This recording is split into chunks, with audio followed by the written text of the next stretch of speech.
Hello everyone, मुझे उम्मीद है आप सभी अच्छे होंगे। और आज हम करने वाले हैं क्लास 11 बायोलॉजी का चैप्टर नंबर 13 जो कि है फोटोसिंथेसिस इन हायर प्लांट्स। आज हम करेंगे पूरे चैप्टर को in one shot one video. So let's get started. Okay, so जो फोटोसिंथेसिस चैप्टर है वो हमारा बहुत बेसिक सा और इम्पॉर्टेंट चैप्टर है। So why it is so important and why it is so basic? See guys, basic chapter तो इसीलिए because हम क्लास सेकेंड से ही फोटोसिंथेसिस प्रोसेस पढ़ते आ रहे हैं और हम जो डेफिनेशन फोटोसिंथेसिस के शुरू से पढ़ते हैं वो है ये कि the process by which the plant makes their own food by the use of sunlight and water is known as photosynthesis. But in today's class यानी कि क्लास 11th के चैप्टर नंबर 13 में हम यही चैप्टर करेंगे बहुत ज़्यादा डिटेल में and this is one shot from NCERT। Okay, so again एक पार्ट में भी कंप्लीट हो सकता है हमारे chapter, there may be 2 parts also. Okay, so photosynthesis अब हमने जान लिया कि ये चैप्टर बेसिक क्यों है, ठीक है। Now why is it so important तो गाइस है, see, because photosynthesis is the ultimate source of food on the earth and sunlight is the primary source, है ना। sunlight तो पूरा प्राइमरी है, sunlight नहीं हुई तो फूड प्रोडक्शन हो ही नहीं सकता। एंड फोटोसिंथेसिस वो प्रोसेस है जो हमें क्या करता है, सनलाइट का यूज करके हमें फूड बनाकर देता है। वो प्रोसेस है हमारे पास, वो प्रोसेस है फोटोसिंथेसिस, ठीक है। सो चलते हैं हम अपने पहले पैराग्राफ की तरफ जो कह रहा है कि all animals including human beings depend on plants for their food. चलिए पहले इसको समझ लेते हैं कि हम सब एनिमल्स जो है हम सब प्लांट्स पर कैसे डिपेंड है अपने फूड के लिए, ठीक है। सो हम सब प्लांट्स पर कैसे डिपेंड है। सो एनिमल्स को देखें तो एनिमल्स होते हैं जो हमने अर्लियर क्लासेस में पढ़ रखे हैं, हर्बीवोर्स कुछ होते हैं और कुछ होते हैं कार्निवोर्स। और कार्निवोर्स एनिमल्स कौन होते हैं, जो कि हर्बीवोर्स को और दूसरे यू कैन से सिंपली कि जो दूसरे एनिमल्स पे फ्लैश पे डिपेंडेंट होते हैं अपने फूड के लिए। So they are carnivores. Okay, so herbivores क्या करते हैं, हर्बीवोर्स दे ईट प्लांट्स, है ना, ग्रीन प्लांट्स को, उनसे बने डायरेक्टली उनसे बने हुए प्रोडक्ट्स को वो इनटेक करते हैं। और कहीं ना कहीं कार्निवोर्स क्या करते हैं, इन्हीं हर्बीवोर्स को, देखिए साइकिल कुछ इस तरीके से है कि हमारे पास जो यहाँ पर प्लांट्स हैं वो हर्बीवोर्स जो है इन प्लांट्स पर डायरेक्टली डिपेंडेंट है एंड इन हर्बीवोर्स पर या फिर अदर कार्निवोर्स पर भी कुछ कार्निवोर्स डिपेंडेंट हैं, ठीक है। मतलब कार्निवोर्स तो दूसरे एनिमल्स पर डिपेंडेंट है। सो यहाँ पर आप हर्बीवोर लिखो या कार्निवोर दोनों चलेगा, ठीक है। सो इस तरीके से हम लोग डायरेक्टली या फिर इनडायरेक्टली सिर्फ और सिर्फ प्लांट्स पर डिपेंड है फूड के लिए। एंड प्लांट्स किस चीज़ पर डिपेंड है, सनलाइट पर डिपेंडेंट है, सनलाइट पर। सो यहाँ से क्या हो गया, sunlight is the primary source, ठीक है। sunlight is ultimate, so this is important, sunlight is very important for us, ठीक है। so फर्स्ट पैराग्राफ में आपके पास यही दे रखा है, let us read this as well. so all animals included human beings भी देखिए हम क्या करते हैं, हम सब्जियां खाते हैं, ठीक है, हम पालक खा रहे हैं, ठीक है, वो क्या है, हरी सब्जी, ठीक है, एक तरह से वो प्लांट से ही हमें मिली हुई है, फ्रूट्स खा रहे हैं, they are obtain from plants, right, ठीक है। सो ये सारी चीज़ें हमें मिलती हैं प्लांट से। So animals and including human beings depend on plants for their food. Okay, plants are autotrophs and we are heterotrophs, ठीक है। Have you ever wondered from where plants get their own food. अब हमने ये समझा तो है, मतलब हमने सेकेंड थर्ड क्लास में ये पढ़ रखा है कि हम हेट्रोट्रॉफ्स हैं, हम अपने खाने के लिए प्लांट्स के ऊपर डिपेंडेंट होते हैं। पर प्लांट्स अपना खाना बनाते कैसे हैं, हम इतने बड़े मतलब पूरे अच्छे खासे हम चल फिर सकते हैं, हम सारी एक्टिविटीज़ अच्छे से कर सकते हैं, बट हम अपना खाना खुद नहीं बना सकते। सो प्लांट्स कैसे अपना खाना बना लेते हैं जो हम नहीं बना सकते, और वो ऐसी कौन सी चीज़ है जिसकी वजह से हम अपना खाना खुद नहीं बना सकते, ठीक है।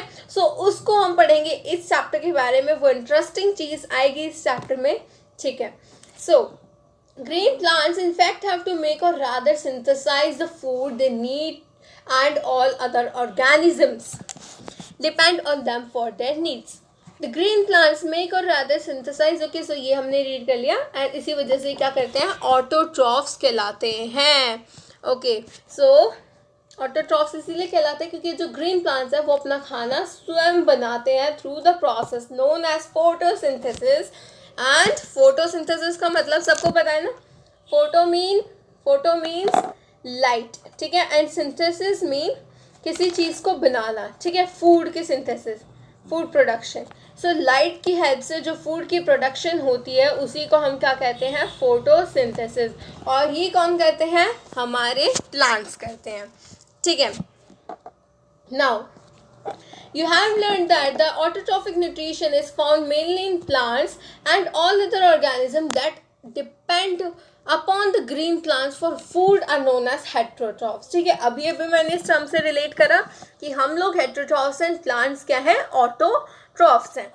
Green plants carry out photosynthesis. अब फोटोसिंथेसिस क्या है, यहाँ पर एक ब्रीफ सी डेफिनेशन दे रखी है, a physiochemical process by which they use light energy to drive the synthesis of organic compounds. Now, बहुत सारे बच्चे क्या करते हैं ना, ये जो शुरू का पैराग्राफ होता है ना एनसीईआरटी का, ये वाला पैराग्राफ और ये व्हाट डू वी नो वाला, ये सिंपल से शुरू के पैराग्राफ छोड़ देते हैं। बट गाइज एनसीईआरटी की हर एक लाइन से और ज़्यादा प्रिसाइज होकर कहूँ तो हर एक वर्ड से जो है क्वेश्चन आ सकता है। सो आप ये मत सोचो कि इस पैराग्राफ में कुछ भी नहीं है, नो। यहाँ पर आपको फोटोसिंथेसिस की डेफिनेशन दे रखी है। Photosynthesis is what, it is a physiochemical process by which they use light energy to drive the synthesis of organic compounds. Organic compounds क्या है, हमारे पास यहाँ पर CO2 plus H2O, these are the organic compounds, ठीक है, organic compound. Clear हुआ? तो हमें जो है एक भी पैराग्राफ, एक भी लाइन एनसीईआरटी की नहीं छोड़नी है। Okay so ultimately all living forms on are dependent on sunlight, right, ये मैंने आपको बताया फॉर दी एनर्जी, ठीक है, फूड के लिए, एनर्जी के लिए। अब हम फूड क्यों खाते हैं, बिकॉज वी वॉन्ट एनर्जी। अब हम ये लेक्चर देख रहे हैं, मैं आपको बता रही हूँ, पढ़ा रही हूँ, so this is what we need energy for this. और इसी की वजह से, मतलब इसी को लेने के लिए, एनर्जी लेने के लिए हम क्या करते हैं, फूड इनटेक करते हैं। So this is the whole process. Sunlight is very important and essential. Okay so photosynthesis is important due to 2 reason. अब ये बहुत इंपॉर्टेंट सिग्निफिकेंस है एक तरह से फोटोसिंथेसिस की। सबसे पहला रीज़न तो ये कि भाई ये अल्टीमेट सोर्स है फूड का। अब आप ये बताओ मुझे, प्लांट्स नहीं होंगे तो खाना कहाँ से लाओगे? अभी जो फ्रूट्स हैं, वेजिटेबल्स हैं, ये व्हीट जिसके हम रोटी खाते हैं वो क्या है, हम आटा मतलब गेहूं की रोटी खाते हैं, तो क्या है, वो भी हमें प्लांट से मिला है। फ्रूट्स खाते हैं, ठीक है, apple, banana, orange, these all are what, plant के प्रोडक्ट्स है ना ये। सो हम जो है प्लांट्स पे पूरी तरीके से डिपेंडेंट हैं। प्लांट्स नहीं होंगे, फूड नहीं होगा, फूड नहीं होंगे, कोई ऑर्गेनिज्म की स्पीशी नहीं रहेगी। सो सबसे पहला रीज़न तो बहुत इंपॉर्टेंट यही है कि primary source of production of food क्या है हमारे पास, फोटोसिंथेसिस। एंड सेकेंड अगेन दूसरा इम्पॉर्टेंट, दोनों ही इम्पॉर्टेंट है। प्लांट्स क्या करते हैं, हम कहते हैं ना कि प्लांट्स को तो कार्बन डाइऑक्साइड चाहिए होती है, ठीक है, मतलब यहाँ पर प्लांट्स की बात करें और यहाँ पर किसी, let's suppose this is your human being. So plants को क्या चाहिए, कार्बन डाइऑक्साइड। जो ह्यूमंस यानी कि कोई भी एनिमल, जो एनिमल रिलीज करते हैं वो होती है गैस कार्बन डाइऑक्साइड, और प्लांट को क्या चाहिए, कार्बन डाइऑक्साइड। प्लांट्स क्या रिलीज करते हैं, ऑक्सीजन, और एनिमल्स को क्या चाहिए, ऑक्सीजन। सो जो चीज़ प्लांट्स रिलीज करते हैं वो ले लेते हैं एनिमल्स, और जो एनिमल्स रिलीज करते हैं वो ले लेते हैं प्लांट्स। सो इस तरीके से भी एक कनेक्शन है, ठीक है। सो ऑक्सीजन जो हमारे पूरे एटमॉस्फेयर में जो ऑक्सीजन है ना, ठीक है, रिलीज ऑफ ऑक्सीजन जो हो रहा है ना हमारे एटमॉस्फेयर में, वो भी ग्रीन प्लांट्स के कारण ही हो रहा है। So thank to these green plant, these are very important for us. तो इसी बात पे एक सैपलिंग ग्रो करना तो बनता है गाइस। ओके सो चलिए चलते हैं। This chapter focuses on the structure of photosynthetic machinery. Photosynthetic machinery पे बहुत सारे reactions होते हैं, light reaction, dark reaction, ठीक है. Dark reaction को क्यों dark reaction कहते हैं, ठीक है, मतलब ये सब हम पढ़ने वाले हैं इस चैप्टर में. ओके, सो इस जिस पैराग्राफ को कई सारे बच्चे मिस कर देते हैं ये सोच के कि इस पैराग्राफ में कुछ भी नहीं है. इस पैराग्राफ से हमें मिली बहुत सारी इंपॉर्टेंट बातें, जिसमें से कि पहली इंपॉर्टेंट बात तो यही थी कि सभी एनिमल्स इंक्लूडिंग ह्यूमन बीइंग्स किस चीज़ पर डिपेंड है, प्लांट्स पर डिपेंड है. किस चीज़ के लिए, खाने के लिए. ओके, नेक्स्ट इंपॉर्टेंट बात हमें जो मिली वो है फोटोसिंथेसिस की डेफिनेशन. अब देखिए गाइस, मैं रिपीट क्यों कर रही हूँ, बिकॉज रिपीटेशन से हमें यही क्लास में ही याद हो जाएगा. तो मेरे साथ बार बार रिपीट करो. मैं रिपीट कर रही तो वीडियो को स्किप मत करना, उसको सुनो ध्यान से, क्लास में ही आपको याद हो जाएगा, ये मेरी गारंटी है. ओके, और क्लास में साथ साथ एनसीईआरटी लेकर बैठोगे तो बहुत अच्छा होगा. ओके, सो फोटोसिंथेसिस की फिर हमने डेफिनेशन देख ली.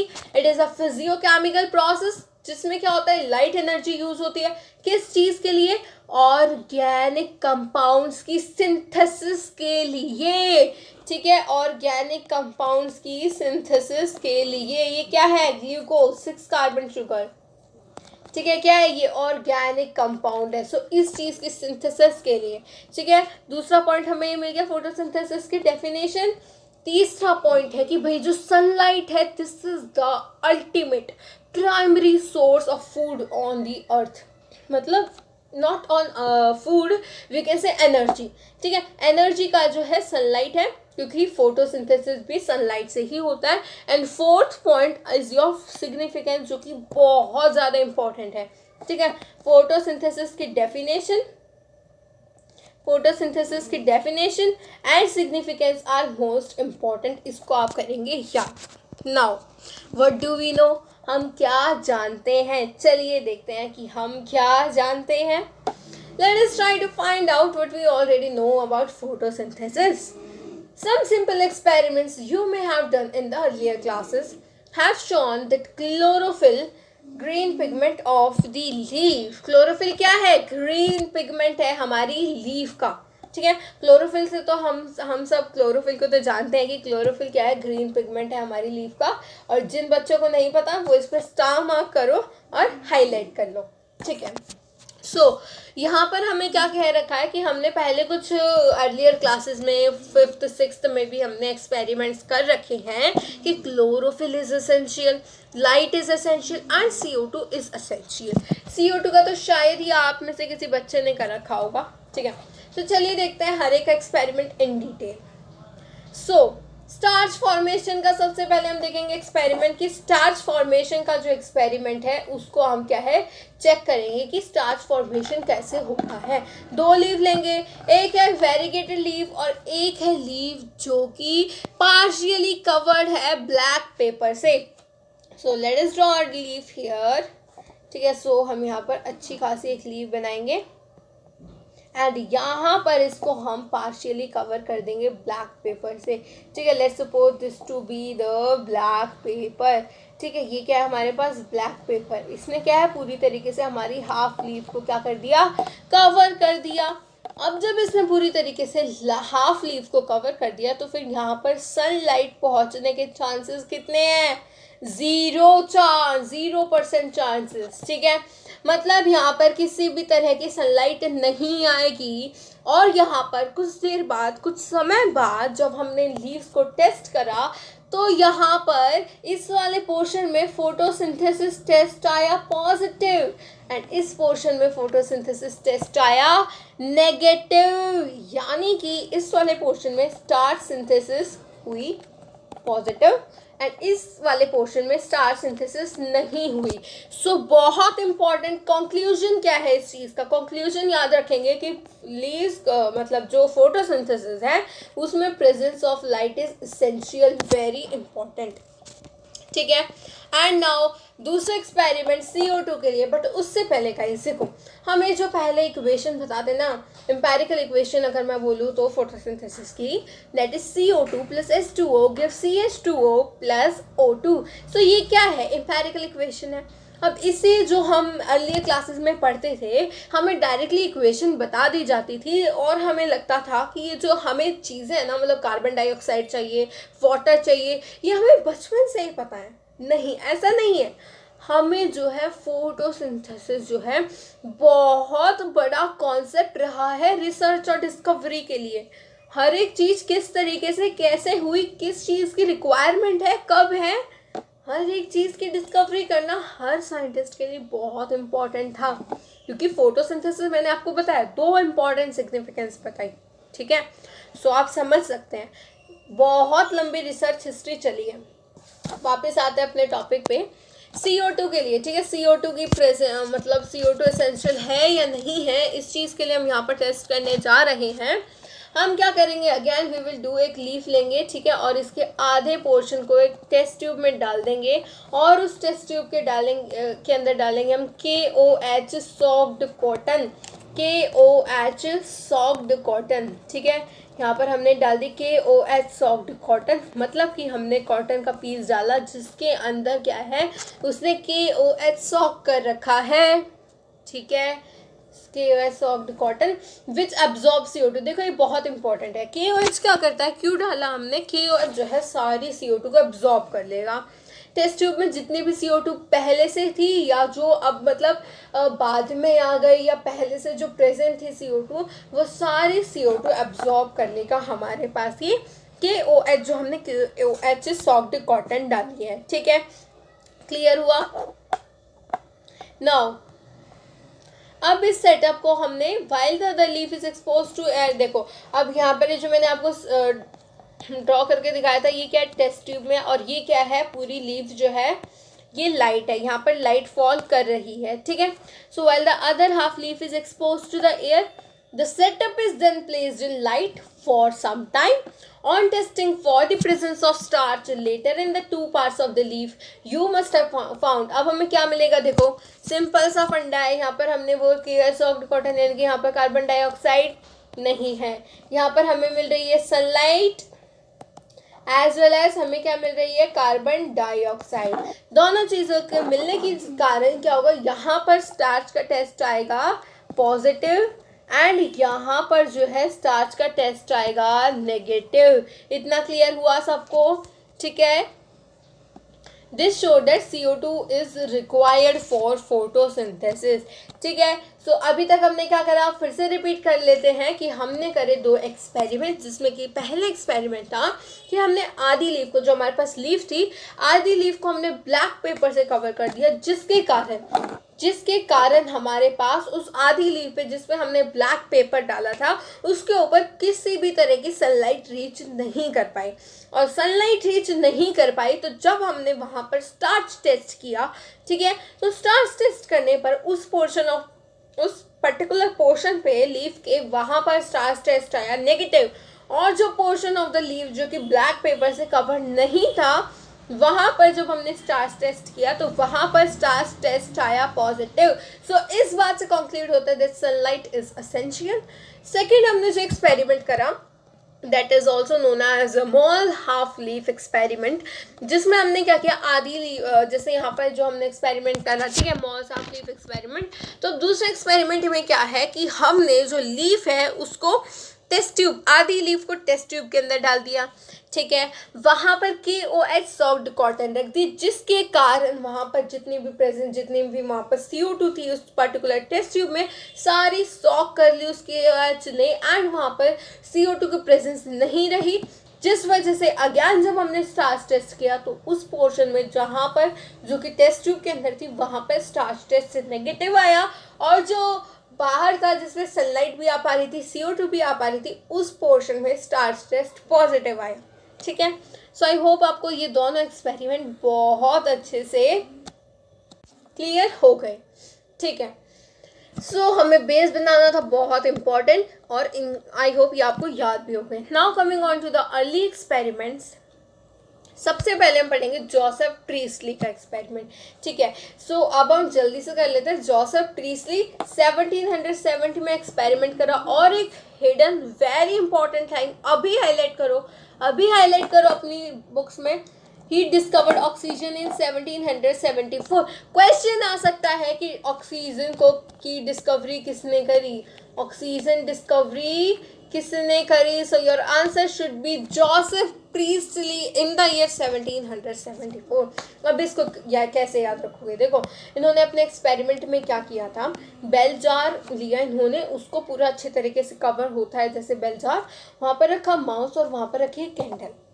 थोड़ी देर बाद इन्होंने ऑब्जर्व किया तो माउस भी डेड हो चुका था और कैंडल भी बुझ चुकी थी। फिर इन्होंने क्या किया कि इन्होंने थोड़ा सा दिमाग लगाया और यहाँ पर रख दिया मिंट का पौधा। ठीक है, 1 मिनट में, कैसे याद रखोगे, 1 मिनट में मिंट का पौधा रख दिया। ठीक है, और मिंट का ही क्यों रखा? क्योंकि मिंट का पौधा कैसा होता है, छोटा भी होता है, आसानी से अवेलेबल जो हो गया आसानी से, उसी को रख दिया। ठीक है, सो मिंट का पौधा यहाँ पर रख दिया। और फिर उसके बाद जब उन्होंने ऑब्जर्व किया तो यहाँ पर थोड़ी देर बाद मिंट का पौधा तो था ही, माउस की भी डेथ नहीं हुई और ये कैंडल भी चलती रही। तो कैसे याद रखोगे कि जोसेफ प्रीस्टली ने दिया था? देखो ऊपर वाले एक्सपेरिमेंट में देखो, यहाँ पर माउस की डेथ हो गई तो जोसेफ प्रीस्टली, अब जैसे यहाँ पर प्रीस्टली है ना, तो प्रीस्टली ने अपने साथ पीस लिया, किसको पीस लिया? अपने साथ साथ चूहे को भी पीस लिया कि चल तू भी मेरे एक्सपेरिमेंट में पिस, मैं तो पिस ही रहा हूँ, मैं तो यहाँ पर एक्सपेरिमेंट कर ही रहा हूँ, अब तू भी पिस मेरे साथ। और वो बेचारा मर गया। ठीक है, तो ऐसे याद रखोगे, भूलना नहीं है। जोसेफ प्रीस्टली ने अपने साथ किसको पीस लिया? चूहे को पीस लिया। और उस वजह से जब वो पिस गया तो वो मर भी गया। पर फिर उसे सोचा कि भाई चूहा मर गया, नहीं नहीं नहीं नहीं, ऐसा नहीं होना चाहिए था, एक चूहे ने कुर्बानी दे दी, चलो भाई दूसरे चूहे के साथ इंसाफी होगी, अब मैं रखूंगा यहाँ पर। 1 मिनट में जल्दी से वो मिंट का पौधा ले आए। ठीक है, और फिर उसने देखा, थोड़ी देर में उन्होंने देखा तो चूहा भी जिंदा था। ठीक है, सो जोसेफ प्रीस्टली, इतना आप याद रखोगे कि 1774 में उन्होंने ऑक्सीजन की डिस्कवरी करी थी और 1770 में उन्होंने ये वाला एक्सपेरिमेंट करा था।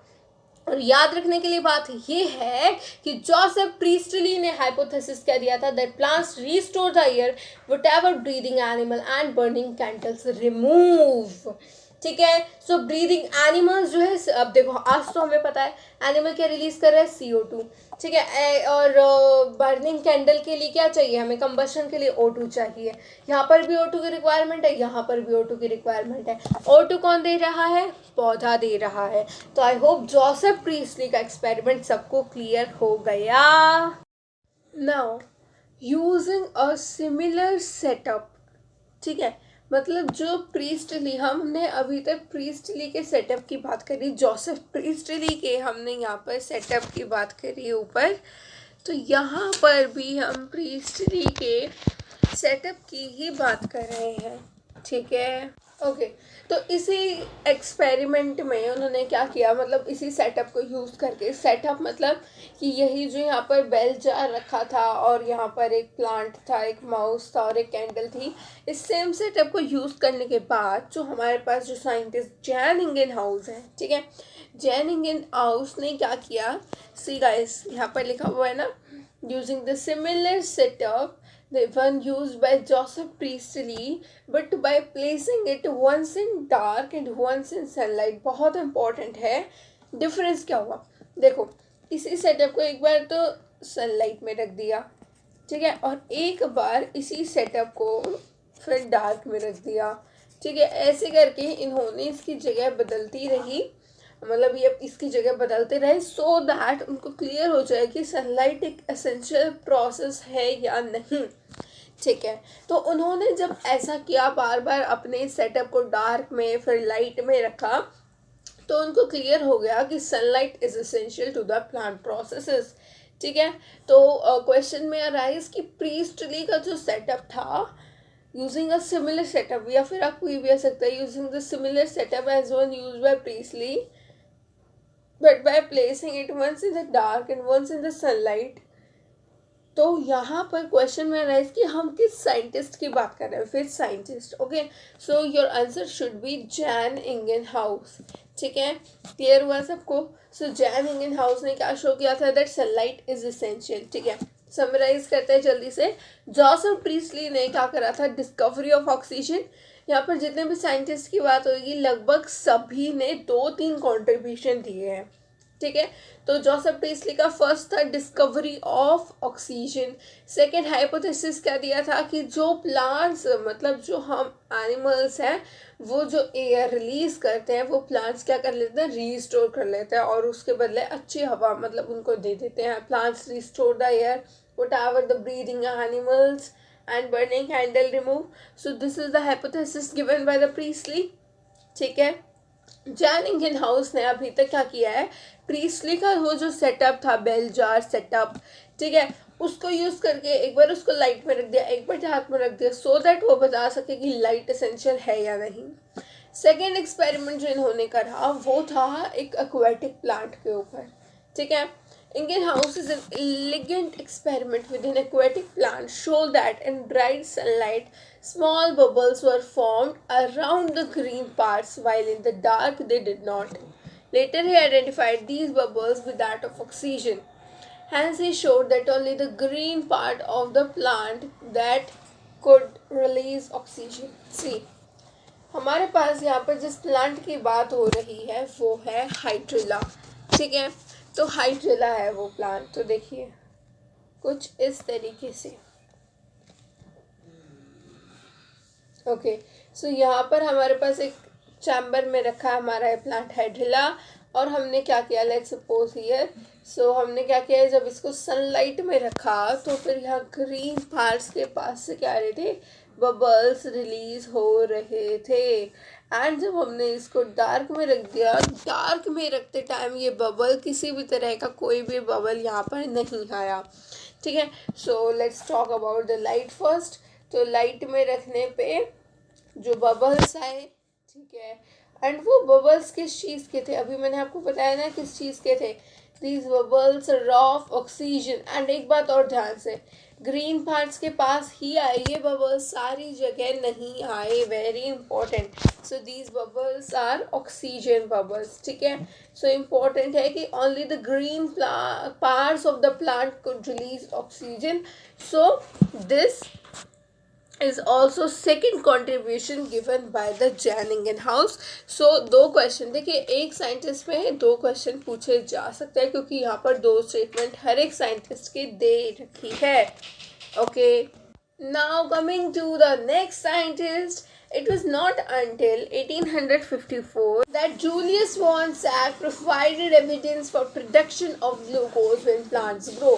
अब देखिए जूलियस वॉन सैक का तो ये जो कंट्रीब्यूशन है इसको तो मैं हमेशा ऐसे याद रखती हूँ कि SACH सैक है, तो बीच में ही यहाँ पर S के बीच में S और A के बीच में T, A और C के बीच में R।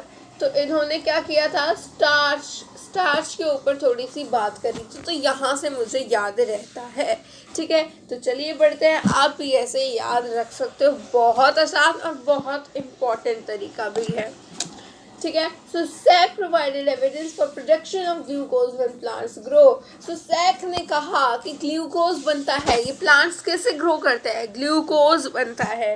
फोटोसिंथेसिस का प्रोडक्ट क्या है, ग्लूकोज, स्टार्च, ठीक है। सो मतलब starch is not the product but glucose is stored as starch, ठीक है। So glucose is a product of photosynthesis and it is usually stored in the form of starch. Now his latest studies showed that the green substance in plants known as chlorophyll today, देखो बहुत important है green substance. अब देखो chlorophyll is located in special bodies later called chloroplast. अब इनके year तक यानी कि 1854 तक तो किसी को पता ही नहीं था कि क्लोरोफिल और ये क्लोरोप्लास्ट क्या होते हैं।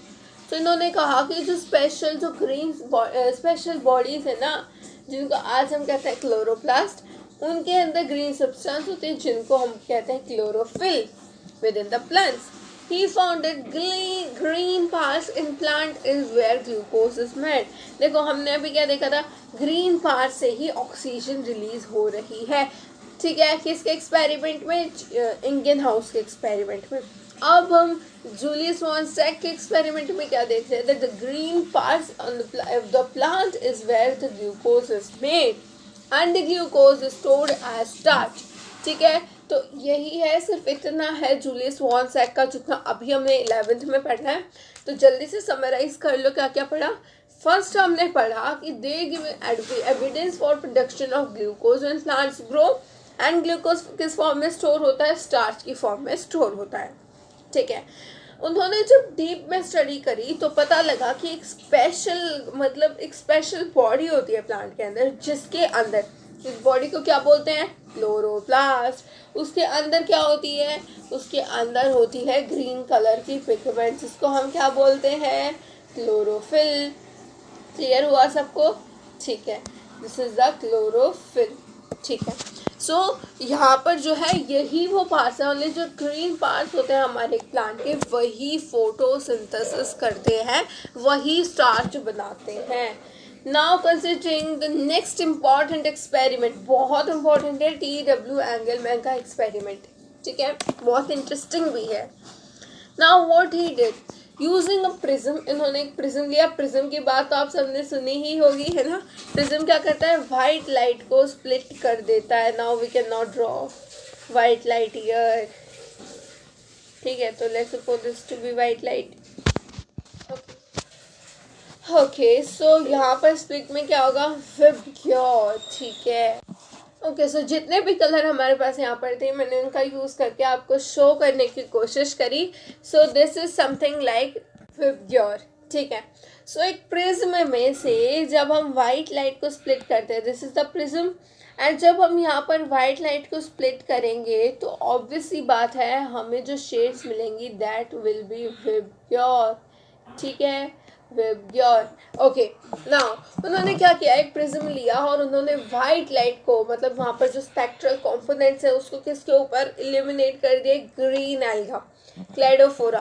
क्लेडोफोरा कौन सी क्लास का है, class Chlorophyceae. Okay, now Cladophora को लिया, placed in a suspension of aerobic bacteria. अब बहुत ध्यान से सुनने की बात है कि यहाँ पर लेट्स सपोज क्लेडोफोरा रख दिया एंड उसके पास बहुत सारे क्या रख दिए, एरोबिक बैक्टीरियाज। ठीक है, यहाँ पर उन्होंने बहुत सारे बिल्कुल एरोबिक बैक्टीरियाज रख दिए। ठीक है, अब क्या हुआ, जब वो स्प्लिट हुई स्पेक्ट्रल लाइन तो उन्होंने देखा कि जहाँ पर ब्लू की वेवलेंथ थी, जैसे हर एक चीज़ की अलग अलग वेवलेंथ होती है हर एक लाइट की, तो जिस वेवलेंथ पर ब्लू कलर पड़ता है एंड जिस वेवलेंथ पर रेड कलर पड़ता है ना, उस पर मैक्सिमम ये जो फोटोसिंथेटिक बैक्टीरियाज थे ना, वो अपनी जो है मैक्सिमम आउटपुट इन दो वेवलेंथ्स पर दे रहे थे। तो इस एक्सपेरिमेंट से TW एंगलमैन ने हमें बताया that the blue wavelength and red wavelength are optimum for photosynthesis. ठीक है, सो एक बार रीड कर लेते हैं। Using a prism he split light into spectral components then illuminated a green alga Cladophora. ठीक है, इंपॉर्टेंट है कौन सा एल्गा उन्होंने यूज़ किया, placed in a suspension of aerobic bacteria. An aerobic bacteria नहीं लिखेंगे बिकॉज हमें यहाँ पर फोटोसिंथेसिस की ऑक्सीजन की बात करनी है। Bacteria were used to detect the sites of, देखो यहाँ पर हमें O2 की साइट्स डिटेक्ट करनी है तो हम एनोरोबिक बैक्टीरिया की तो बात ही नहीं करेंगे। जिस साइड से ज़्यादा O2 इवोल्यूशन होगा वही साइड ज़्यादा वेवलेंथ, मतलब वही साइड की जो वेवलेंथ है वो ऑप्टिमम होगी फोटोसिंथेसिस के लिए। He observed that the bacteria accumulated mainly in the region of blue and red light for split spectrum. ठीक है, ये भी मैंने आपको बता दिया। Now, a first action spectrum of photosynthesis was thus described. It resembles roughly the absorption spectra of chlorophyll A and chlorophyll B. अब देखिए O2 का जो absorption spectra है ना, just a second. Okay, so coming here, देखिए ध्यान से देखिए, यहाँ पर ये है पिगमेंट्स। ठीक है, ये पिगमेंट्स हैं, तो ये हमारे पास ये जो ऑक्सीजन का कर्व है ना, इसकी मेनली हमको बात करनी है। ठीक है, ये हम अभी समझ लेते हैं, बाद में इसको हम बाद में नहीं समझेंगे, अभी ध्यान दो सभी। ठीक है, सो ये हमारे पास क्या है, rate of photosynthesis, measure of O2 release. ठीक है, so measure of O2 release का ग्राफ आप ध्यान से देखें तो वो है कुछ इस तरीके से। ठीक है, तो यहाँ पर क्या हो रहा है, एक पीक आ रही है यहाँ पर और एक पीक आ रही है यहाँ पर। ठीक है, ये पीक है कहीं स्टार्टिंग में तो ब्लू वगैरह कलर के चांसेस हैं, मतलब हम अभी अंदाज़ा लगा रहे हैं, हमें मतलब बेस्ट पता नहीं है क्योंकि यहाँ पर वेवलेंथ नहीं लिखी हुई। एंड ये कहीं लास्ट में स्पेक्ट्रम के, ठीक है, स्पेक्ट्रम की यहाँ पर लाइंस कहीं ना कहीं तो बना हुआ है स्केल, ठीक है। तो इस तरीके से, तो ये क्या, ऑक्सीजन रिलीज का रेट, ठीक है। ब्लू और रेड पर क्या है, मैक्सिमम होता है, तो आप देख सकते हो पीक बिल्कुल हाई पर गई हुई है, ठीक है, वेरी इंपॉर्टेंट। एंड ग्रीन पे मिनिमम होता है, ठीक है, ग्रीन पे क्या होता है, मिनिमम। एंड जहाँ पर मिनिमम होता है ना, वही कलर जो है रिफ्लेक्ट होता है, ठीक है। इसीलिए जो हमारे प्लांट्स होते हैं, बहुत इंपॉर्टेंट बात है ये कि जो ग्रीन कलर है उसमें मिनिमम फोटोसिंथेसिस होता है, इसीलिए ग्रीन कलर जाकर रिफ्लेक्ट होता है और हमारी आइज ग्रीन कलर को डिटेक्ट करती है, ठीक है। सो लीव्स और जो हमारी जो अलग अलग पेड़ों की जो पत्तियाँ होती है वो ग्रीन कलर की इसीलिए होती है बिकॉज ग्रीन कलर सबसे कम यूज होता है फोटोसिंथेसिस में। Isn't it interesting? Okay, so यहाँ पर हमें ऑक्सीजन का तो क्लियर हो गया। Now coming on to the chlorophylls, chlorophyll A और बी। अब देखो हमारी ऑक्सीजन वाले की पीक कैसी थी, कुछ इस तरीके से जाके इस तरीके से और इस तरीके से बढ़ रही थी। सो यहाँ पर मैच कर लो कौन सा ग्राफ इस तरीके से बढ़ रहा है। Firstly coming on to the chlorophyll A, chlorophyll A में भी यहीं पर पीक आ रही है और यहाँ पर पीक आ रही है, तो ये तो सिलेक्ट हमने कर लिया। देख लेते हैं अगर इससे भी कोई अच्छा मिल गया तो क्लोरोफिल बी देखते हैं। यहाँ पर इधर पीक आ रही है जो कि यहाँ मैच नहीं कर रही, एंड सेकंड पीक यहाँ आ रही है जो कि ज़्यादा पीक नहीं है, हमें मैक्सिमम चाहिए, ठीक है। Next coming on to the carotenoids, carotenoids तो अलग ही चल रहे हैं, यहाँ पर 2 बार पीक आ चुकी है और यहाँ पर ये फिनिश हो गए, तो कैरोटिनॉइड्स भी सिलेक्ट नहीं हुए और क्लोरोफिल बी भी सिलेक्ट नहीं हुआ। इसी वजह से क्लोरोफिल ए क्या बन जाती है, चीफ पिगमेंट, ठीक है। और ये किसके एक्सपेरिमेंट से हम समझ सकते हैं, TW एंगलमैन के एक्सपेरिमेंट से, ठीक है। यहाँ पर देखो उन्हीं दोनों ग्राफ को हमने क्या कर दिया, कंबाइन कर दिया। ये है हमारे पास क्लोरोफिल ए का ग्राफ, बहुत ध्यान से समझना है हमको, बहुत इंपॉर्टेंट है क्योंकि ये, ठीक है। तो ये है क्लोरोफिल ए का ग्राफ और यहाँ पर जो हमको ये ऑक्सीजन का ग्राफ दिखा रखा है, तो ध्यान से देखो दोनों की पीक जो है एक साथ आ रही है, ठीक है। इन दोनों की पीक्स एक साथ आ रही है, दोनों झुक भी मतलब डाउन भी एक साथ जा रहे हैं, इसीलिए क्लोरोफिल ए को हमने क्या समझा है, चीफ पिगमेंट। ओके, ठीक है। Coming back on our topic, ठीक है, ये हो गए हमारी, साथ साथ टॉपिक के रिलेट कर लेते हैं तो अच्छे से समझ आ जाता है, ठीक है। सो आई होप आपको ये जो मैंने 4 साइंटिस्ट के बारे में बताया, फर्स्ट इज जोसेफ प्रीस्ली। जोसेफ प्रीस्ली ने क्या किया, ऑक्सीजन की डिस्कवरी करी थी और उन्होंने बताया कि plants restore the air what ever breathing animals and burning candle remove, ठीक है। ये हमने यहाँ पर एक्सपेरिमेंट देखा था, ये कैंडल और माउस लिया सबसे पहले इन्होंने बिना प्लांट के और उसको एक बेल जार में रख दिया, तो फिर थोड़ी देर बाद उन्होंने ऑब्जर्व किया कि कैंडल भी बुझ चुकी है, माउस भी मर चुका है। लेकिन जब उन्होंने उसी जार में एक मिंट को रख दिया, मिंट प्लांट को रख दिया, तो प्लांट ने क्या किया, प्लांट ऑक्सीजन सप्लाई करता रहा, तो यहाँ पर माउस भी जिंदा रहा और कैंडल भी चलती रही। नेक्स्ट जो हमारे पास साइंटिस्ट है वो है जैन इंगनहाउस। उन्होंने प्रीस्ली के ही सेटअप को यूज़ किया, एक बार डार्क में रखा, एक बार लाइट में रखा, उनको पता लग गया कि लाइट इज इसेंशियल, ठीक है। नेक्स्ट उन्होंने हाइड्रिला लिया था, ठीक है, हाइड्रिला लिया था, हाइड्रिला में भी कुछ ऐसा ही करा, वहाँ पर क्या आ रहे थे, O2 बबल्स आ रहे थे।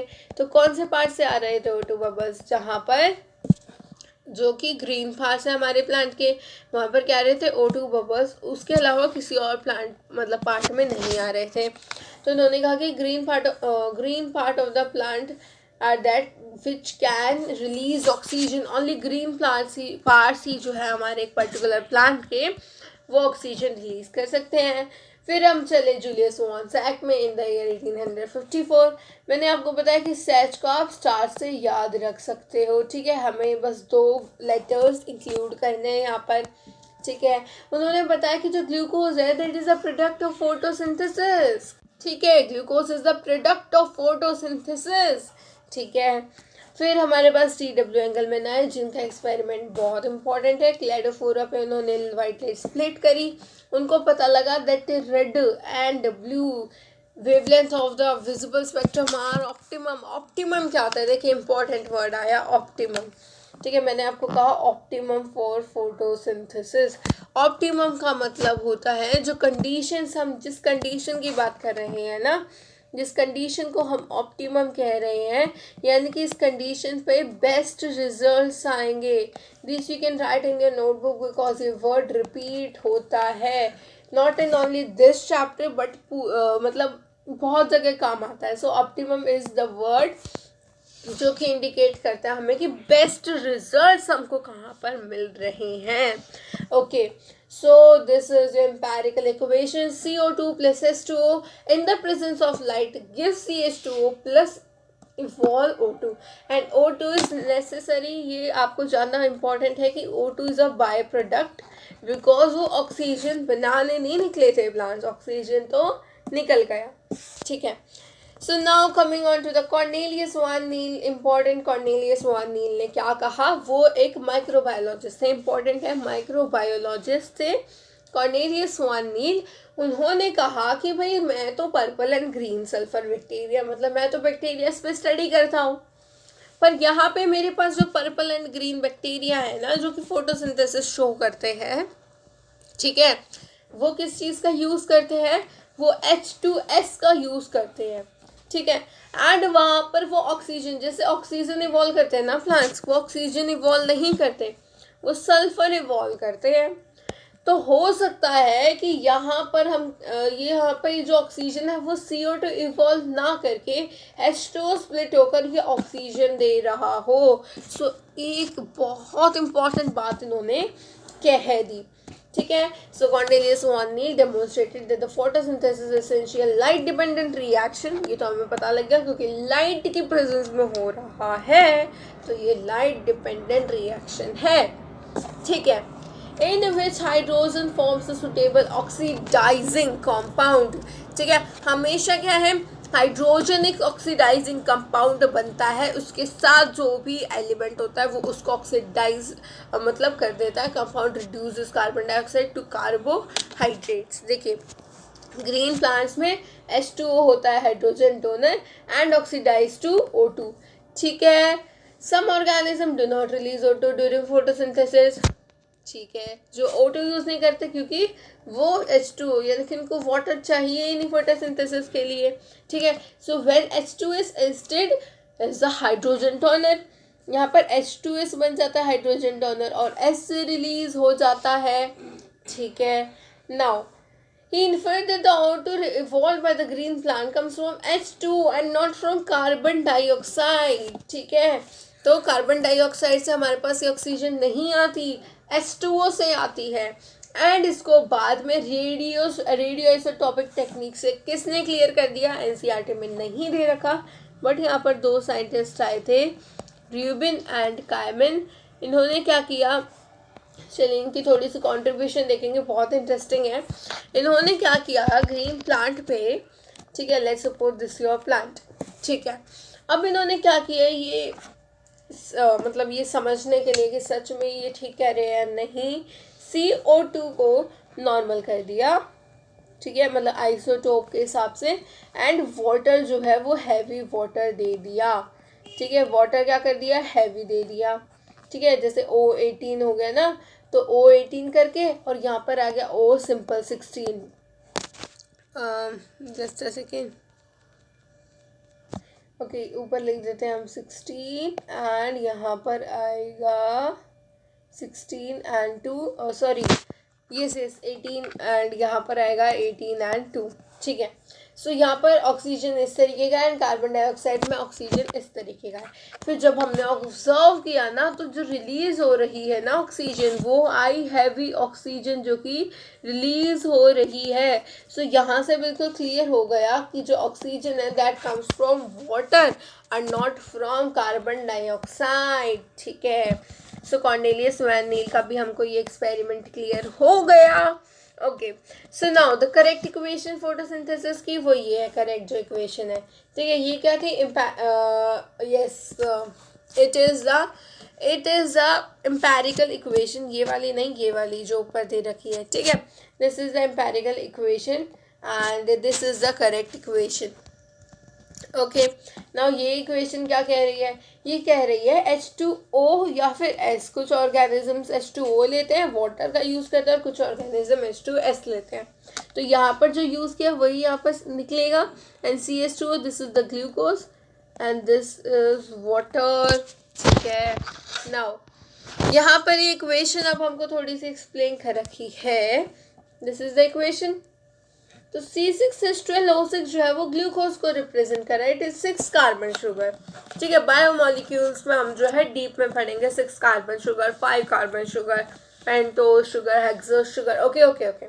सो O2 is release from water, ये भी क्लियर हो गया, ठीक है।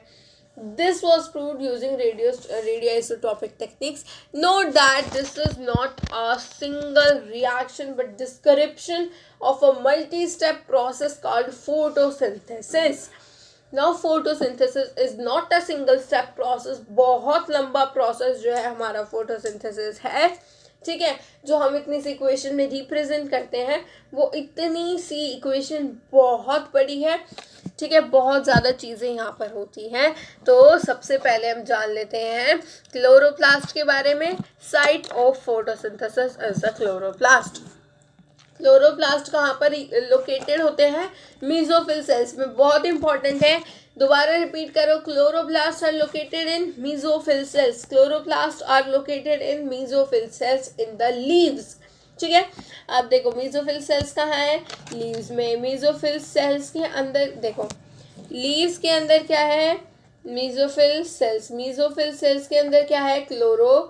क्लोरोप्लास्ट। और क्लोरोप्लास्ट के अंदर भी क्या है? क्लोरोफिल, ठीक है। इस तरीके से भी याद रख सकते हो, ठीक है। और थाइलाकॉइड मेम्ब्रेन एंड स्ट्रोमा, इन दो जगह पे तो हमारे प्रोसेसेस होते हैं, ठीक है। अभी जानेंगे हम डिटेल में। सो यूजुअली क्लोरोप्लास्ट क्या है? Align themselves along the wall of mesophyll cell. चलिए इसकी भी बात करते हैं। चलिए पहले अलाइनमेंट की बात करते हैं। मान लो कि कहीं पर डिम लाइट है, ठीक है। लेट्स सपोज दिस,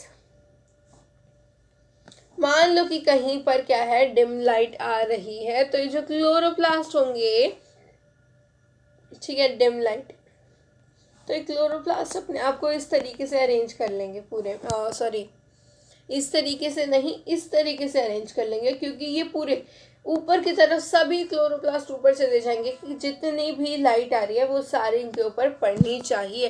बिकॉज पहले ही लाइट की इंटेंसिटी कम है, अब इसमें भी थोड़ा ही दूर दूर चले गए तो काम नहीं चलेगा, ठीक है। सो अब डिम लाइट में देख लिया। अब जब लाइट तेज होती है, या फिर पहले मॉडरेट की बात करते हैं। मॉडरेट कंडीशन में क्या होता है? मॉडरेट लाइट में यहाँ पर ये रेंडमली फैले हुए होते हैं। रेंडमली क्यों? रेंडमली इसलिए क्योंकि मॉडरेट है ना, लाइट कंडीशंस, ठीक है। ज़्यादा कम भी नहीं है और ज़्यादा भी नहीं है, ठीक है।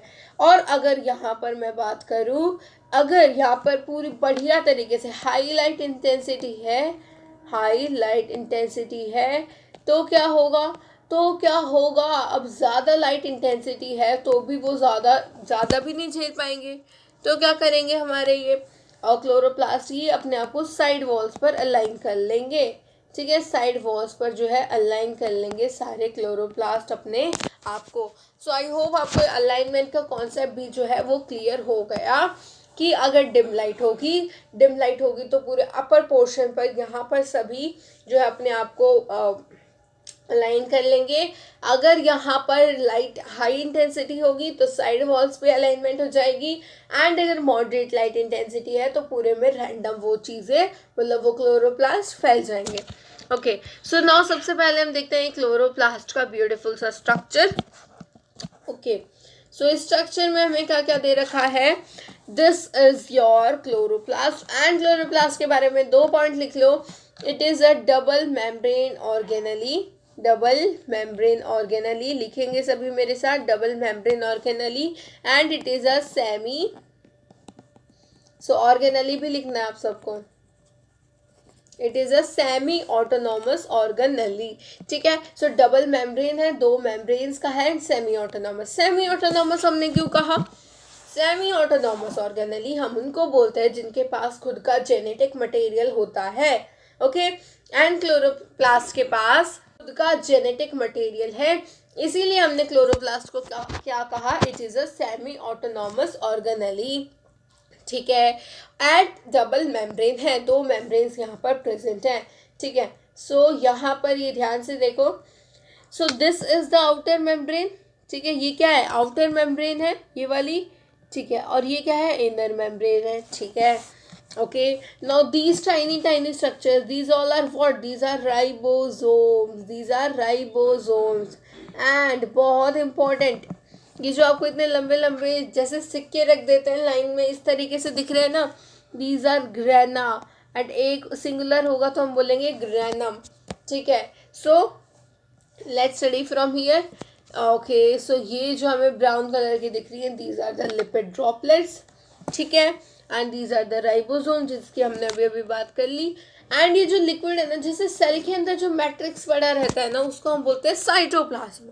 ऐसे ही क्लोरोप्लास्ट के अंदर की जो मतलब नॉट मैट्रिक्स, क्योंकि मैट्रिक्स तो हम माइटोकॉन्ड्रिया के लिए टर्म यूज़ करते हैं, तो हम मैं किस चीज़ को डिनोट करना चाह रही हूँ, लाइक जो लिक्विड, वो जो पूरा लिक्विड सब्सटेंस पड़ा हुआ होता है जो कि वॉल्यूम को कवर करता है, ठीक है। माइटोकॉन्ड्रिया के केस में मैट्रिक्स कहलाएगा, सेल के केस में साइटोप्लाज्म कहलाएगा, एंड क्लोरोप्लास्ट के केस में क्या कहते हैं हम इसको? क्लोरोप्लास्ट के केस में हम इसको कहते हैं स्ट्रोमा, ठीक है, stroma. Stromal lamellae, these are stromal lamellae, जो कि 2 ग्रेना को जो है कनेक्ट करती हैं, ठीक है। लेमिली, ले मिले, ठीक है, ले मिले, ला मिले, ठीक है। स्ट्रोमल लेमिली क्या है? ला मिले, ला मिले, है ना। सो स्ट्रोमल लेमिली क्या करती है? 2 ग्रेनास को एक दूसरे से कनेक्ट करती है। अभी ग्रेनास में जो इस तरीके से जो स्ट्रक्चर्स है ना, तो इसमें इसको हम एक सिंगल की बात अगर मैं करूँ तो इसको मैं बोलूँगी थाइलेकॉइड, ठीक है। क्या बोलूँगी? Thylakoid, okay. थाइलेकॉइड में, ओके, क्लियर होगा थाइलेकॉइड। थाइलेकॉइड में अब देखो ध्यान से, ये स्ट्रक्चर जो है थोड़ा सा इलोंगेट हो जाएगा, एक कोई भी एक स्ट्रक्चर, एंड दूसरे थाइलेकॉइड को, दूसरे ग्रेना को कनेक्ट कर लेगा, इसी को हम बोलते हैं स्ट्रोमल लेमिले, ठीक है। क्लियर हो गया सबको? क्लोरोप्लास्ट का स्ट्रक्चर क्या क्या होता है? क्लोरोप्लास्ट में 2 मेम्ब्रेन होती हैं, खुद का जेनेटिक मटेरियल भी होता है, ग्रेना, थाइलेकॉइड। ये तो यहाँ पे क्या होता है एक्चुअल में? लाइट और डार्क रिएक्शंस होते हैं, ठीक है, okay. Now coming back, so this all is very, you can से बहुत बेसिक, आप खुद भी रीड कर सकते हो, this all is very very basic, okay. So within the chloroplast membranous system है यहाँ पर, जिसके अंदर ग्रेना है, स्ट्रोमल लेमिले है, मैट्रिक्स एंड मैट्रिक्स स्ट्रोमा, ठीक है। There is a clear division of layer within the chloroplast. The membrane system is responsible for trapping the light energy. अब ये जो membrane system था, अब देखो membrane system ही light energy को trap करेगा। अब किसी भी चीज़ की कोई membrane होती है, वो membrane ही तो light energy को trap करेगी, है ना। सो membrane system किस चीज़ के लिए responsible है? For trapping the light energy और synthesis of ATP and NADPH। NADPH भी क्या है? Energy currency. बट NADPH एक ऐसी करेंसी है जिसको हमें कुछ प्रोसेसेस के अंदर से गुजारना पड़ता है, फिर हम उसको यूज़ कर सकते हैं। जैसे कैश होता है, ठीक है, और चेक होता है, तो ATP इज़ लाइक कैश, जो कि हम कभी भी यूज़ कर सकते हैं, and NADPH is like the check, जो कि हमें कुछ प्रोसेस, जो बैंक में जाके कुछ प्रोसेस करना पड़ता है, फिर हम उस करेंसी को यूज़ कर सकते हैं, ओके गाइस, ओके।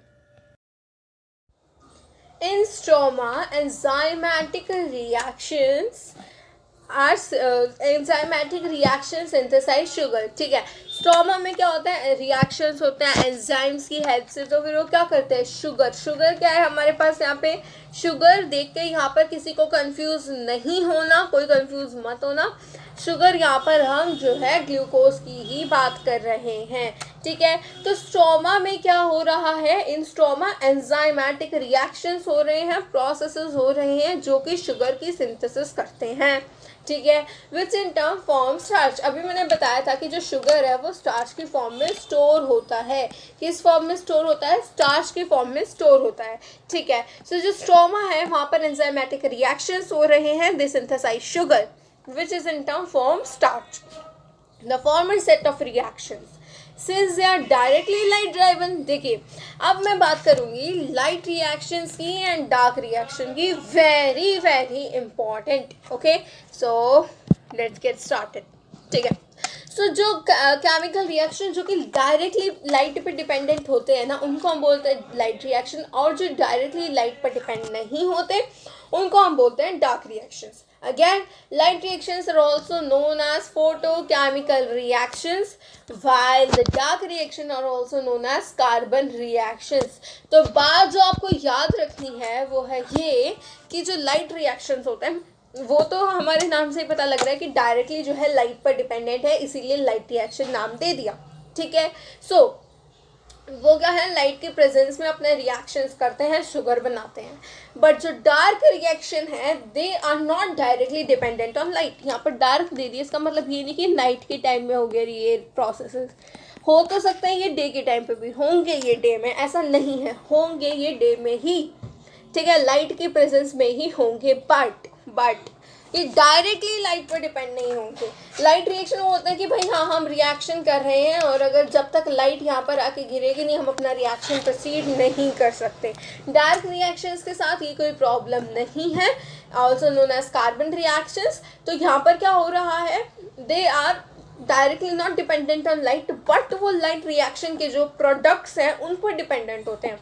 तो डार्क रिएक्शन जो वर्ड है ना, dark, this is giving you wrong information, है ना। जो हमें वर्ड से रॉन्ग इन्फॉर्मेशन मिलती है उसको हम बोलते हैं मिसनॉमर।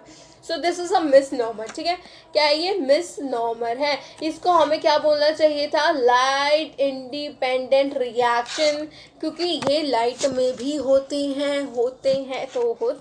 ठीक है, now how many types of pigments involve in photosynthesis. Pigments के बारे में हम यहाँ पर बात करेंगे, सो ये आप रीड कर लेना। हम चलते हैं यहाँ से, चलिए डायरेक्टली ग्राफ में लिख लेते हैं। क्लोरोफिल ए, बी और ज़ैंथोफिल कैरोटीनॉइड्स, इन चार के बारे में बात करनी है। ये ग्राफ हमने पहले समझ लिया था और मैंने कहा था अब मैं आपको बाद में नहीं समझाऊंगी क्योंकि हमने पहले समझ लिया। This is one shot, we will not going to repeat anything. आप पीछे करके देख सकते हैं, TW एंगलमैन का जो एक्सपेरिमेंट पढ़ाया था उस टाइम पे मैंने आपको एक ग्राफ एक्सप्लेन कर दिया। सो ये वाला पार्ट हम नहीं करेंगे, नीचे एक और ग्राफ है उसको भी हम नहीं करेंगे। यहाँ पर आ जाओ, ये इम्पॉर्टेंट है। और इससे पहले पिगमेंट्स के बारे में डिटेल में जानने से पहले मेरी बात एक ध्यान से सुनो, और वो ये है कि जो पिगमेंट्स हैं, what are they? Pigments are substances that have an ability to absorb light of specific wavelength. So this is the definition of pigment. ठीक है, पिगमेंट की डेफिनेशन कोई भी पूछ सकता है। What are pigments? Pigments are the substances, they are the substances that have an ability to absorb, light absorb करती है। ठीक है, स्पेसिफिक वेवलेंथ की। अलग अलग पिगमेंट अलग अलग वेवलेंथ ऑफ लाइट को एब्जॉर्ब करेगी। जैसे क्लोरोफिल ए ले लो, कौन सी वेवलेंथ ऑफ लाइट को एब्जॉर्ब करेगी? ब्राइट और ब्लू ग्रीन, याद कर रखोगे, ब्राइट और ब्लू ग्रीन। क्लोरोफिल बी क्या करेगी? Yellow green. क्लोरोफिल बी क्या करेगी? येलो ग्रीन को। ज़ैंथोफिल्स करेंगे येलो को, और कैरोटीनॉइड्स करते हैं येलो टू येलो ऑरेंज। फिर से रिपीट करेंगे मेरे साथ, क्लोरोफिल ए करेगा ब्राइट और ब्लू ग्रीन को। एक इसी ऑर्डर में याद रखो और कलर्स भी एकदम याद हो जाएंगे। ठीक है, क्लोरोफिल पहले ए, फिर बी, फिर ज़ैंथोफिल, फिर ज़ैंथोफिल के बाद कैरोटीनॉइड। ठीक है, सो फर्स्ट क्लोरोफिल ए, ब्राइट और blue green. Second chlorophyll b, and chlorophyll b के लिए क्या है? Yellow green. Third xanthophyll, xanthophyll के लिए क्या है? ग्रीन। फोर्थ जो है वो है carotenoids, yellow to yellow orange. 4-5 बार रिपीट करो, याद हो जाएगा। ठीक है, फिर से रिपीट करो एक बार मेरे साथ, क्लोरोफिल ए, ब्राइट और blue green. Eyes close and then repeat. Chlorophyll A, bright और blue green, and chlorophyll B में क्या हो रहा है, यानी कि सेकेंड वाले में ब्राइट और ब्लू ग्रीन के बाद क्लोरोफिल बी में होता है येलो ग्रीन। फिर ज़ैंथोफिल्स की बात करें तो वहाँ पर आता है colour yellow, and then carotenoids की बात करें तो येलो टू येलो ऑरेंज। हो गया याद? ओके, नाउ सो यहाँ पर अब आप रीड कर लेना इसको। ओके नाउ यहाँ पर ये जो ग्राफ हमने ऊपर ये वाले देखे थे ना ग्राफ कि भाई ये क्लोरोफिल ए को ही हमने रिएक्शन सेंटर क्यों बनाया, क्यों इतनी हेल्प कर रहा है ये, इसी वजह से यहाँ पर ये शो कर रखा है कि these graphs together show the most of the photosynthesis take place in the blue and red region. Clear कर दिया क्योंकि ये क्या है optimum wavelength है for photosynthesis and again some photosynthesis does not take place at the other wavelength of visible spectrum. Very important. Some photosynthesis do not take place at the other wavelengths of the visible spectrum. Now let us see how this happens. So though chlorophyll is a major pigment responsible for trapping light, other thylakoid pigments like chlorophyll B, xanthophyll, carotenoids, इनको हम क्या कहेंगे accessory pigments. अभी हम पढ़ेंगे light harvesting complex. क्या पढ़ेंगे अभी हम? Light harvesting complex. वहाँ पर हम देखेंगे कि जो क्लोरोफिल बी है, जेंथोफिल्स है और कैरोटिनॉइड. क्लोरोफिल बी का ब्लू ग्रीन कलर, जेंथोफिल्स का येलो कलर, कैरोटिनॉइड्स का yellow to yellow orange colour, chlorophyll A का क्या था? ब्राइट और ब्लू ग्रीन.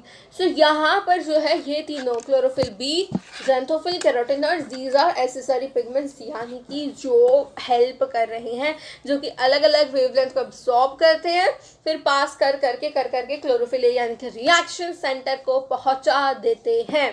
ठीक है, समझ आ गया. Now Indeed, they not only able a wider range of wavelength. क्योंकि भाई देखो ये जेंथोफिल अलग वेवलेंथ को अब्जॉर्ब कर रहा है, कैरोटिनॉइड अलग हो रहा है. अकेला क्लोरोफिल ए अगर काम करेगा तो कितनी वेवलेंथ को अब्जॉर्ब कर लेगा? नहीं कर पाएगा ज़्यादा को.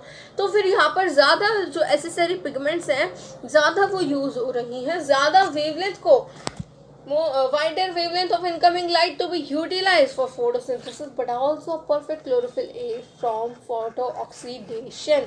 ठीक है, प्रोटेक्ट कर लेते हैं क्लोरोफिल ए को. बहुत इंपॉर्टेंट है. एसेसरी पिगमेंट्स का एक ये जो है फंक्शन है, बहुत इंपॉर्टेंट है. दो फंक्शन हमने यहाँ पर देखे. पहला यही लिख लो, that they protect chlorophyll a from photo oxidation. Very important it is. ठीक है, क्लोरोफिल ए को क्या करता है? फोटो ऑक्सीडेशन से बचाते हैं. फोटो ऑक्सीडेशन क्या होता है? फोटो ऑक्सीडेशन होता है कि जब ज़्यादा लाइट पड़ने लगे तो यहाँ पर जो क्लोरोफिल है वो डैमेज हो सकता है, but with the help of accessory pigments ऐसा नहीं होता, क्योंकि वहाँ पर लाइट डिस्ट्रीब्यूट हो जाती है. एंड जो हमने सेकंड पढ़ा था वो ये था, that they enable a wider range of wavelength of incoming light to be utilized.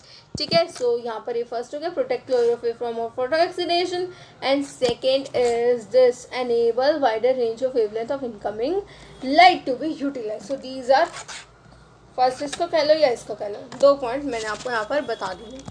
Now what is light reaction? इससे पहले हमने कर लिए 6 पेजेस कवर. ठीक है, वेरी गुड. सो जल्दी से एक बार मेरे साथ रिवीजन करो, भूलोगे नहीं फिर. ठीक है, यहाँ से रिवीजन करते हैं. जोसेफ प्रीस्टली ने एक्सपेरिमेंट करा था, ऑक्सीजन डिस्कवर करी थी, हाइपोथेसिस क्या दी थी कि plants restore to the air whatever breathing animals and burning candle remove. Third मतलब नेक्स्ट साइंटिस्ट के बारे में. नेक्स्ट साइंटिस्ट कौन थे? John Ingenhousz. उन्होंने क्या किया था? जोसेफ प्रीस्टली के ही सेटअप को यूज़ करा था.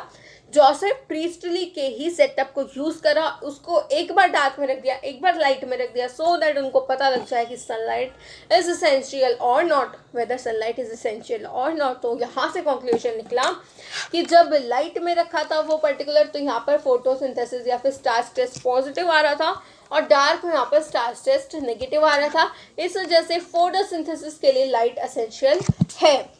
ठीक है, और उन्होंने एक हाइड्रिला प्लांट है उसके साथ भी ये एक्सपेरिमेंट करा था, that is an aquatic plant. And उन्होंने देखा कि भाई जब सनलाइट उसके ऊपर रीच कर रही है तो फिर वहाँ पर O2 बबल्स रिलीज हो रहे हैं.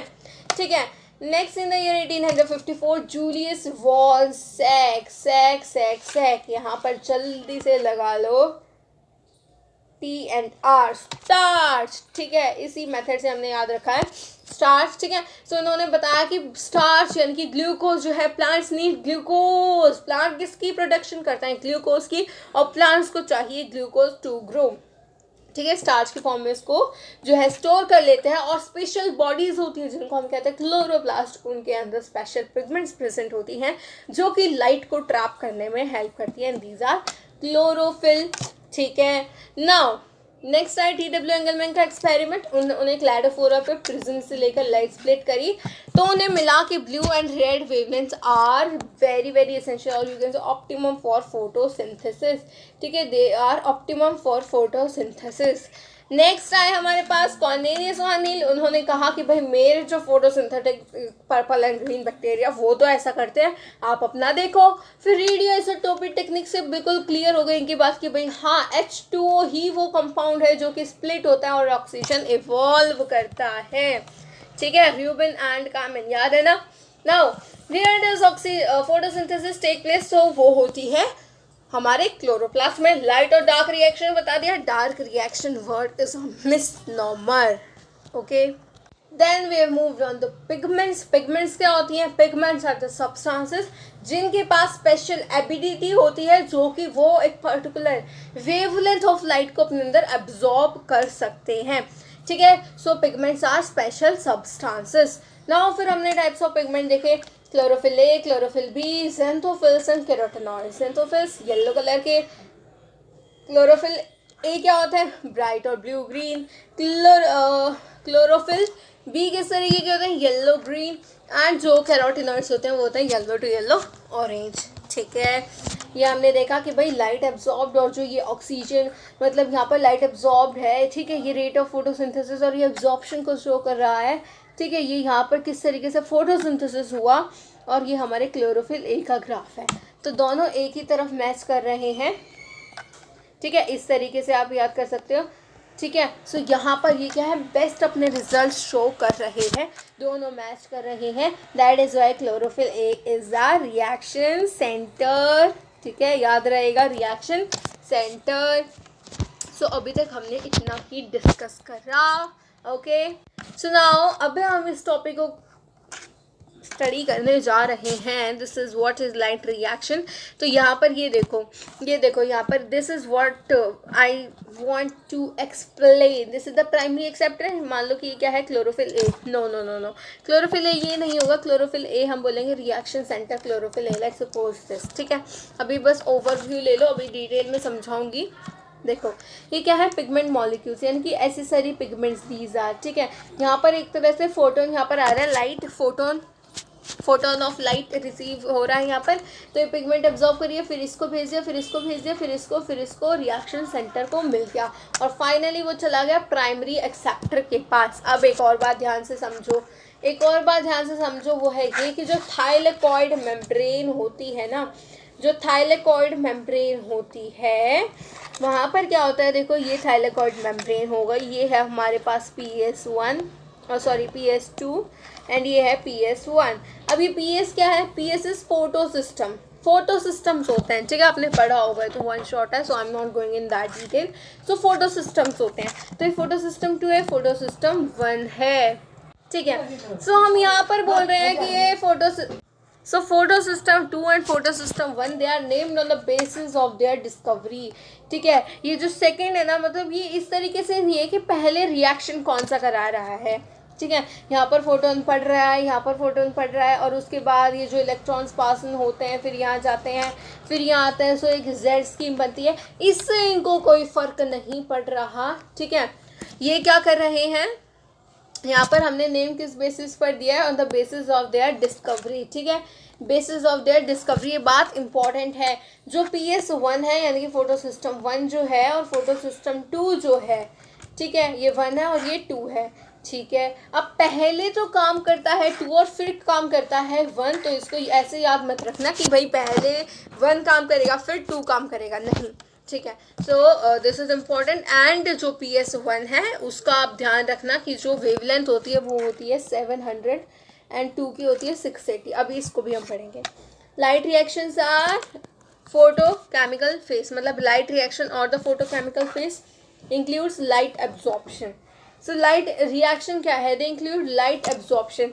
ठीक है, लाइट रिएक्शन और the photochemical phase include light absorption, water splitting, पूरे प्रोसेस बता रखा है कि भाई लाइट की एब्जॉर्प्शन होगी, फिर वाटर की स्प्लिटिंग होगी और वाटर स्प्लिट करेगा तो ऑक्सीजन रिलीज होगी and the formation of high energy compound.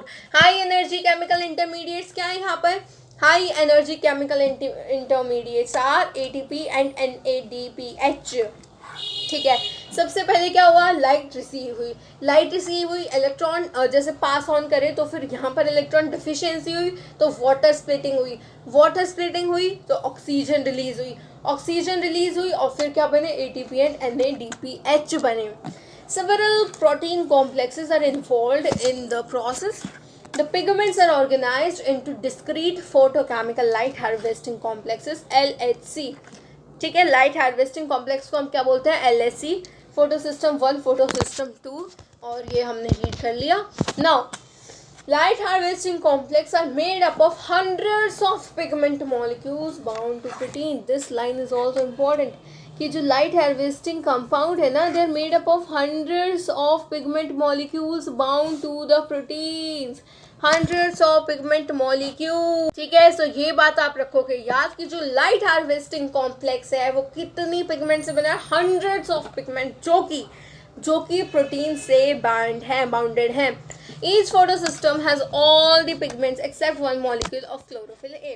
हर एक फोटोसिस्टम के पास बहुत सारे फोटोसिस्टम्स होंगे तो सबके पास हर एक पिगमेंट होगी, but 1 molecule of chlorophyll A, ये ध्यान देने वाली बात है। और ये क्या बन जाता है? फिर एंटीना बना लेता है, forming light harvesting system also called as antenna.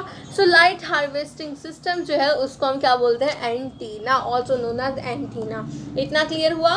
ठीक है, दीज पिगमेंट्स, अब ये पिगमेंट क्या करती हैं? अभी देखा था हमने, हेल्प करती हैं एब्जॉर्प्शन में किस चीज़ की? डिफरेंट वेवलेंथ्स ऑफ लाइट की। The single chlorophyll A molecule forms a reaction center. This is the thing I am repeating from the starting of the class कि भाई ये जो chlorophyll A है, ये जो pigment है, ये क्या है? reaction center है। क्यों है वो मैंने आपको बता दिया, क्योंकि वहाँ पर ऑक्सीजन एब्जॉर्प्शन का जो रेट है, जिस ऑर्डर में जिस साइड पर ऑक्सीजन एब्जॉर्प्शन मैक्सिमम होती है उसी साइड पर जो है इसी वाले क्लोरोफिल ए की जो है एफिशिएंसी ज़्यादा होती है। इस वजह से ये क्या है? रिएक्शन सेंटर है। ठीक है, दोनों फोटोसिस्टम में रिएक्शन सेंटर डिफरेंट होते हैं। PS1 the reaction centre chlorophyll है has an absorption peak at 700 nanometre and PS2 it has absorption maximum 680 nanometre. ठीक है, क्लोरोफिल ए। ठीक है, अब यहाँ पर PS2 की बात करें, कैसे याद रखोगे? देखो 1 और 2, अब ये बात ठीक है कि डिस्कवरी इनकी उसके बेसिस पर डिफरेंट चीज़ हो गई, PS2 पहले आता है, PS1 बाद में। पर याद कैसे रखोगे कि भाई देखो 700 और 680 नैनोमीटर तो आपको याद रह जाएगा। अब जो बच्चा क्लास में फर्स्ट रैंकर है और सेकंड रैंकर है, हमें ये डिसाइड करना है कि एक बच्चे के तो भाई 700 मार्क्स आए हैं और एक के 680 आए हैं, तो इनमें से फर्स्ट रैंकर कौन सा दें और सेकंड किसको दें? भाई सीधी सी बात है, 700 वाला फर्स्ट रैंकर होगा, 680 वाला सेकेंड रैंकर होगा। ठीक है, तो इस तरीके से याद कर सकते हैं कि PS1 की वैल्यू कितनी होगी? 700 नैनोमीटर और PS2 की वैल्यू होगी 680 नैनोमीटर। ठीक है, सो इस तरीके से हमने ये पूरा प्रोसेस कर दिया है कंप्लीट। आज हमने क्लास स्टार्ट करी थी, फोटो सिस्टम्स वगैरह हमने पढ़े, क्लोरोफिल की पिगमेंट्स पढ़ी, एंड दिस इज NCERT जिसको हम रीड कर रहे हैं। We are not going in detail but we are repeating each and everything in the class. During the class 3 to 4 times हमने हर एक चीज़ को रिपीट कर लिया होगा, जिससे आई होप आपको पूरा जो है याद भी हो गया होगा क्लास में। So this is the advantage of our classes कि हम बार बार रिपीट करते हैं, जिस वजह से आपको क्लास में ही याद हो जाता है। ओके, सो बाकी का जो भी हमारे पास यहाँ पर कॉन्सेप्ट बचा हुआ है, यानी कि व्हाट इज़ लाइट रिएक्शन के बाद का जितना भी कॉन्सेप्ट है, जैसे कि लाइट रिएक्शन, डार्क रिएक्शन, ये सब हम करेंगे नेक्स्ट क्लास में। Splitting of water, cyclic, non-cyclic photophosphorylation. Okay, so this all will be done in the next class. Okay, so till then, bye bye, take care, keep revising as